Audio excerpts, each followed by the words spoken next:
Hello, happy Friday.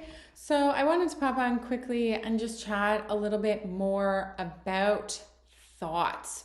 So, if you're looking for more traditional approach to addressing your anxiety, if you're wanting a framework to understand how your thoughts can impact your anxiety, then you're definitely going to want to tune in to this chat.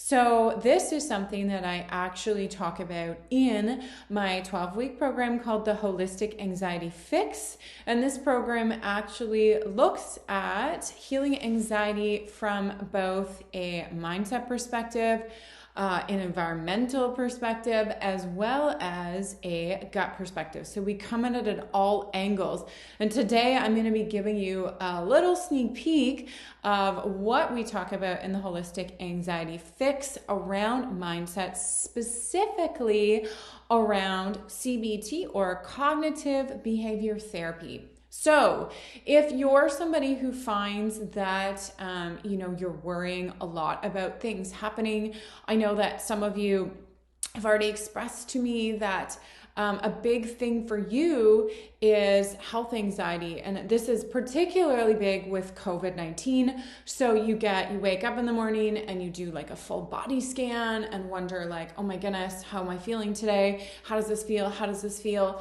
Or there's a specific symptom in your body and this creates a whole host of anxiety around what that could mean. And if it means that you're going to, worst case scenario, die. And this then triggers all of these symptoms inside of your body. Maybe you're getting a racing heart or like sweaty palms or racing thoughts. And you just keep going in this loop. So you're checking your body, you're telling yourself to calm down, you're not calming down, and then you're getting more and more anxious. So if you're listening to this and this sounds like you, feel free to give me an emoji or some sort of thumbs up, because I know, especially with COVID, one of the big things that's happening right now is it's really triggering people's health anxiety. So it's possible that was sort of under wraps for you for a little while. And then COVID happened. And of course, I think everyone has a little bit of health anxiety these days, but definitely if you were kind of had tendencies toward health anxiety, that can make things worse. There's lots of other scenarios where this mindset piece is going to come in really handy. So if you haven't done therapy or you haven't done cognitive behavior therapy, you're going to want to tune in. This is a technique that I also do in my private practice with clients. So I've been trained in cognitive behavior therapy, and I know a lot of you here are looking for alternatives to medication. And actually what the research has shown is that cognitive behavior therapy is as effective as medication, which is super cool. So if you look at your thoughts, then you can get that outcome similar to the type of outcome you're going to get from taking medication. So as you know, if you've been following me, I kind of take a double-pronged approach to anxiety, as I just mentioned. So thinking is definitely one of the things we want to think about, because as I talked about, when your mind misinterprets things, your body gets going. It activates that anxiety. The other side of things is the physical triggers of anxiety. So this is not something that I'm going to be going over today, but it's something to keep in mind as an addition. It's kind of like a piece of the pie or a puzzle piece. And for some people, the thinking can be, 50% of the pie. And for some people, it's 75% of the pie. And for some people, it's 25% of the pie. When it came to me with MasterChef, it was, my thinking was about 20% of the pie, not even, right? And it was a physiological trigger. But for a lot of people, their thinking is a large chunk of their anxiety. So something that I want you to understand is just because you think it doesn't make it true. And this is a really key point, because oftentimes what happens is our brain assumes, because we're interpreting something a certain way or because we've analyzed something a certain way, that it's true. And this is not always the case. And what we don't do as human beings is we don't always step back and say, well, let me analyze how true that thought is.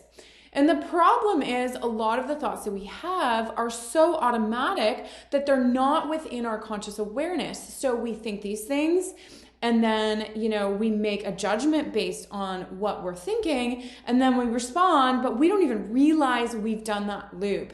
And so the concept that I really want to introduce to you today is the concept of the cognitive triangle. And so this may be new to you if you haven't done any therapy work. And the idea with the cognitive triangle is our thoughts lead to our feelings, lead to our behaviors. And it's not a circle, it's a triangle, but it all kind of circles around. So let me give you an example. So if I have, a thought that, this stomach pain that I'm having is going to be stomach cancer, the feeling that I'm going to have from that is fear, right? I'm going to be afraid. And then my action might be to be paralyzed with my fear, to try and think about or do different ways to prevent myself from getting cancer, or to call up my doctor and confirm that I'm not getting cancer. And this then is maybe reinforcing that thought that pain is definitely cancer, because now I'm convinced of it. And so then my feeling is going to be increased fear, and then I'm going to go on to Dr. Google and I'm going to research more, and then that's just going to keep that cycle going and going. So maybe I have a stomach ache and I think something different. So instead of going and thinking that it's going to lead to cancer, I think, oh my goodness, I must have eaten something that bothered it. Maybe I'll have to look at my diet. So my feeling might be kind of annoyance that I've done this, or maybe it's curiosity. I kind of want to figure out what it is. Or maybe I'm just confused because I don't really know where it came from. And so my behavior is going to be to, research food intolerances. Maybe I'm going to cut cheese out of my diet today. And then that's going to lead me into a thought of like, hey, I have the stomach ache and maybe there's something I can do about it. So what's interesting about the scenarios that I just gave is they're actually exactly the same scenario, which is I had this stomach ache. And the difference is what I've done is I've changed my thoughts. And you can see when we start at the top of the pyramid where thoughts are. When we change our thoughts, everything around it changes. So I changed my thoughts and now I'm changing my feeling. And then based on the feeling that I'm changing, I'm now changing my behavior. And then it's going to change my thoughts in the future. And so what's really, really important, the first step I'm going to challenge you to do is start to become aware of your thoughts. And one of the thinking traps that I just engaged in this example is called catastrophizing.